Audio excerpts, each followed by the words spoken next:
Hey there, it's Ash here, and I want to talk to you about authentic success and how research indicates that we really enjoy and feel a sense of fulfillment from success when we earn it. And there's so much research that indicates that if you don't earn it yourself, that the somatic, physical, emotional experience of success doesn't fulfill you in the same way, and it keeps you chasing that ever elusive carrot of whatever outside goal you want to reach that might not create that feeling of satisfaction on the inside. And to me, this has been profound because there's a part of me sometimes, especially as I was building all my businesses, that wanted success to come easily or wanted it to come for free.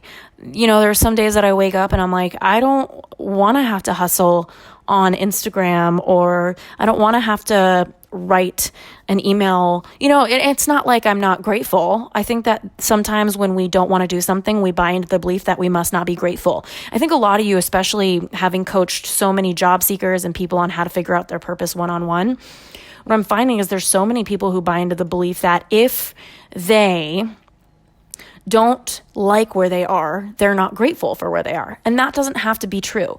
It can be true that you're grateful for something and it's not a fit for you. And so in my case, sometimes I wake up and I'm like, wow, I don't want to be an entrepreneur today. And I remember when business issues began in my first company, I was selling a job hunting course, and I still have it on my website, Job Offer Academy. And it's an incredible course. So many people get job offers from it. I've got my career clarity lab. So many people figure out what they want to do with their career from that if they're not able to invest in private coaching. And one of the things in building this was that when the success really came, there were some problems that came with it, right? Because it's kind of like new level, new devil. Maybe you figure out one thing, but then you grow into some area and then you're not really sure what to do with the next level. So when your business grows, now you need employees and then you don't know how to hire. There's always new issues coming with new levels and new challenges. So one of the things that I remember feeling was, oh my God, that's such a big issue. And having come from the workforce and being in the corporate world and having worked in counterterrorism, I was kind of mentally trained to think to myself, oh, wow, that's a really shitty issue. I don't want to deal with that. I'm glad that somebody else is going to have to fix that one. And one of the biggest shifts for me as an entrepreneur was to be like, oh, wow, I'm in charge of this. So I'm the one that has to fix that. And to be okay with that, to let that be okay, and to create that emotional resilience and that willingness to take the good with the bad and think to myself, wow, there are some days in business where it's such a joy and there are other days where it's so challenging and I want to hide under the covers, no matter how much success or how much failure, whatever that means for me, I've experienced. And one of the things I want to talk about today is about the process of writing my book and how many things are happening in the entrepreneurial world that don't create authentic success, and to ask you some questions about what that could look like for you. Because one of the things that I've been facing lately is, as I'm writing my book for Hay House right now, and it's going to come out in summer 2020, and that's why I'm in Bali for the next month or so, just hiding away in the jungle and writing this book. One of the things that a lot of entrepreneurs ask me is, oh, what's your funnel? How are you going to sell books? So I got this book deal, and then I talk about the book, and then friends who are entrepreneurs say, so how are you going to get sales on your book? And I'm like, well, I don't know, 6,000 bookstores are going to have distribution and it's going to be on Amazon. People will find it. That's like my thought on it. But what I'm finding in the entrepreneurial world is that it is a very real thing that people, number one, buy their way to the New York Times bestseller list. They buy their followers. They buy their influence. And I say this without judging it. It's neutral. In fact, it's a marketing strategy. And if you're smart enough to create a marketing strategy and invest in your business and monetize it, because you can buy a bunch of followers, but you're not going to make money unless you figure out what to sell them, how to add extraordinary value to their lives, and how to create a sustainable business. So there's an art, a science, and a creativity to that I have a lot of respect for. But what I have found is that in a world where we can buy followers, we can buy our way to the New York Times bestseller list, I'm noticing that this book and this podcast have been the two most authentic things I've ever done in my career. Like, I created the U-Turn podcast because I was called to do it. And that's why whenever somebody shares it or they post about it on Instagram or they DM me, it means so much. In the same way that earning something feels more successful inside. I think doing something you actually want to be doing and being seen and acknowledged for the thing you really want to be doing, not because it's a should, not because you think you're going to survive better because you're going to get by or because it's going to get you somewhere. Like I created the U-Turn podcast for my own soul. And so when people see my soul and they share the podcast, I feel so like loved and understood and connected, and it means so much to me. And what I found is it's the same thing with this book. And one of the things I want to talk about is what you do and how you relate to what you do. So, for example, if you have extraordinary anxiety or a lot of stress, and that is an energy you bring into your work life, that energy paints over no matter what joy you have. So here's the example. God knows, if you know me, you know that I love cupcakes. So no matter what cupcake I get, for example, my favorite cupcake being a vanilla sprinkles cupcake, which I know it's vanilla, but I ate too many triple cinnamons. I ate too many red velvets. Now I'm on to vanilla cupcakes. No matter how many vanilla cupcakes somebody hands me, if they paint them in anxiety or they cover them in anxiety, I'm not going to enjoy my cupcake. It's going to taste bad. And that is the case with your career. So a lot of the times I ask people, are you sure you don't like marketing, or do you not like that you have anxiety when you're at your job? And it's ruining something that you do like. So what I want to separate right now is how you relate to your job and your job itself. Is the problem what you're up to in your career, in your business, or is the problem how you're relating to it, that you have anxiety or that you're stressed out or that you're worried or that you're not making money? Maybe you actually love what you do. You just don't love it right now because you're not making the money you want. That's something that as a career coach, I've coached so many people on one-on-one and learned so much about. And so what I really want to impart to you right now is popping the balloon of the mirage that people out there are just naturally successful. One of the most powerful things I learned was when I started writing my Forbes column. I pitched myself to Forbes. I emailed them and said, hey, I want to write for you guys. And before that, before I learned PR, what I thought is all the articles we read in newspapers, all the articles we read on Forbes or Entrepreneur, I had a belief that people who got those, that somebody asked them to do it, that they were recognized as a leader, and that somebody reached out to them because they thought that they had something to say. But what I've learned is it's the opposite, that real entrepreneurs put themselves out there and ask for these opportunities, and they create their personal brand through doing that. And it's the same case with the New York Times bestseller list. So for me, what I'm finding, in the same way, if you have a delicious cupcake and you put anxiety all over it, it's not going to taste good. That's how I feel with my book. I'm having such a beautiful time writing my book. It's what I'm meant to do in the world. Like, I've never felt so connected to any project I've ever, like talking about it right now, I have the chills because there's so much I have to say in my story, but it's not about me. It's about sharing with the reader how to figure out what you want to do with your career, sharing with the reader the personal development I've learned through my failures, through my gains, whatever those are. And what I'm finding is there's so much joy in writing my book. And when I go up to somebody and they say, how are you going to market your book? How are you going to get sales? And there's a lot of my entrepreneurial friends who are very talented and they've created sales funnels. And those of you who are listening, what is a sales funnel? A sales funnel is a free experience you have. So if you see on the internet a lead magnet, something that says free download. So for me, I have free e-courses. If you go to uturnpodcast.com, you're going to see a free e-course on how to land a new job, a free e-course on how to find your purpose, a free e-course on how to launch your dream business. These are all lead magnets. So that's the top of a sales funnel. After that, you're going to be proposed something to buy at some point or another. That's the bottom. That's when you convert into a customer. So a lot of people saying, what's your funnel for your book? How are you going to get sales? What free thing are you going to offer people that makes them want to buy your book?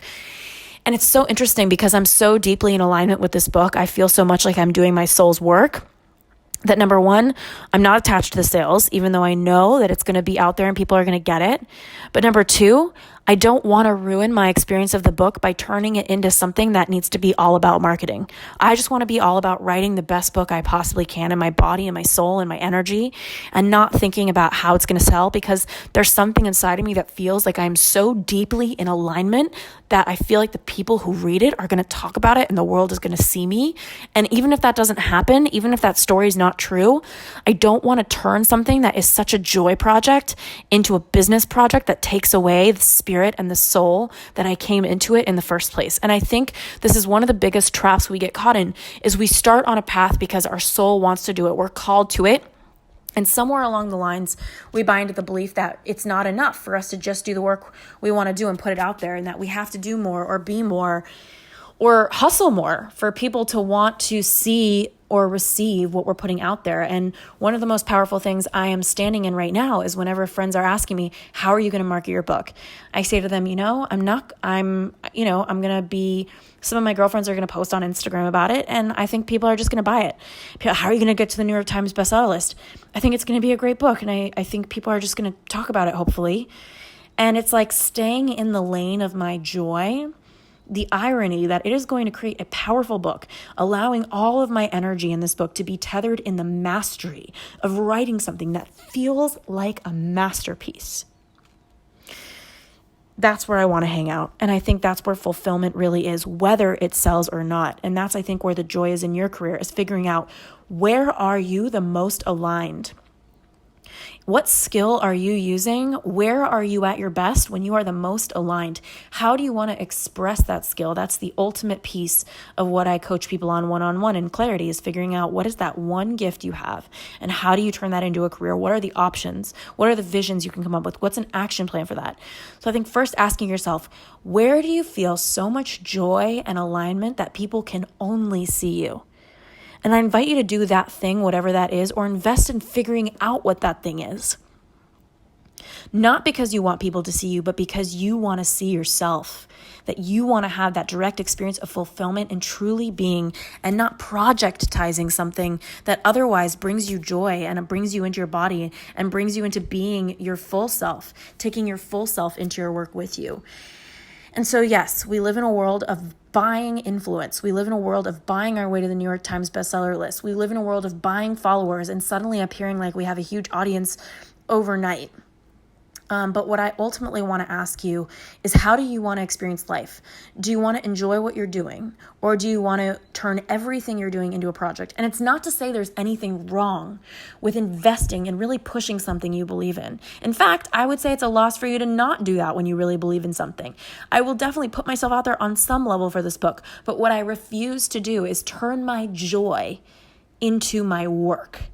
I refuse to turn the joy that I feel towards this book into a project and projectize it, I don't even know if that's a word, into something that steals the joy. And I think a lot of you listening, you may not realize, because I found this as a career coach, that so many people go into something because they have joy, but they find a way to projectize it. They find a way to turn their art into work.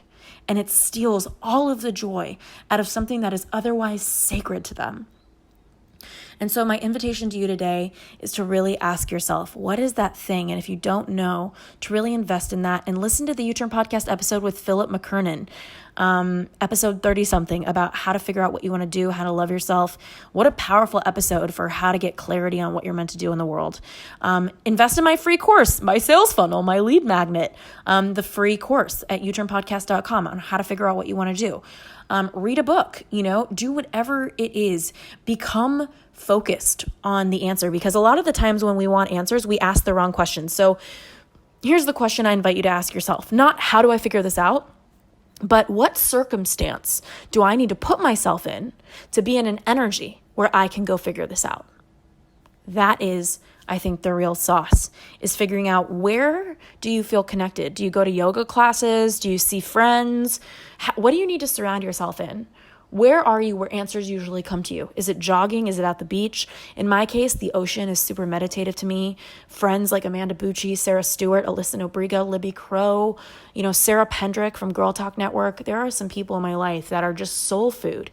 And by being around them, I get so many answers. So that's my invitation for you today. And always just really committed to popping the balloon of the illusion that success has to look a certain way, or that because people have all the followers or all the PR, that they are this success that everybody found and just started following. No, people work towards that. And you can have that if you want to work towards that too.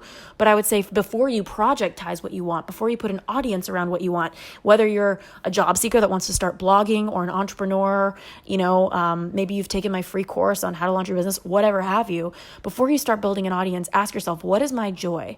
And how can I wrap that in a sacred bubble so that I don't completely projectize it and kill my joy with it? So lots of thoughts here. Thanks again for DMing me on the gram, letting me know what you think of these, and just giving me your feedback on these episodes, because sometimes I feel a little crazy sharing my thoughts with you by myself here. in my hotel. But these are the thoughts I'm having, and I hope that they support you too. And I love hearing from you. It means the world that you share this. Thank you so, so, so much for being a part of my world at the U-Turn podcast.